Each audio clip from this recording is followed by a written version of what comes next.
All right, I painted the edges, as you can see, and cleaned up the back a little bit.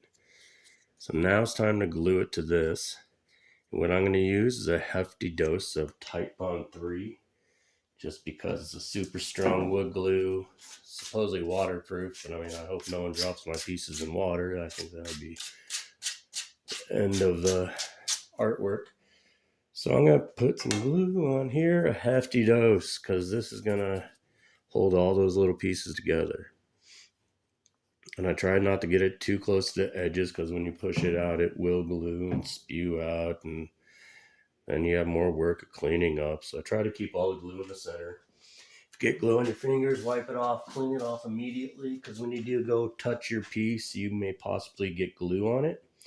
And like I said, that'll restrict the clear coat on there. Nope, I forgot one thing to show you. I'm going to use a drop or two of CA glue, so I don't have to stand there and hold it, or apply clamps, because I think clamps are ridiculous when they're pieces this small. So I'm just going to put CA glue along the edges and one in the center, and that should hold everything together. So like I said, I don't stand there for the next 30 minutes for the type on the set. So see that squeeze out I was telling you about there? Make sure I don't have any glue on my fingers. Just take a file or something, a piece of scrap wood, and clean that out. Let's make it look a little bit more professional.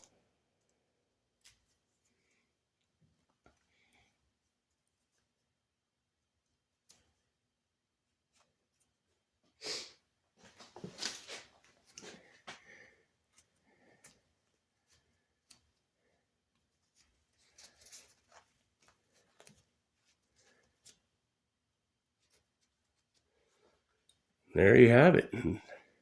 There's our flower. I can get a clear coat on it. See, it's set already. It's not going anywhere. Those pieces are stuck together. I see a little piece of squeeze out glue there. Let's take a file and get that out.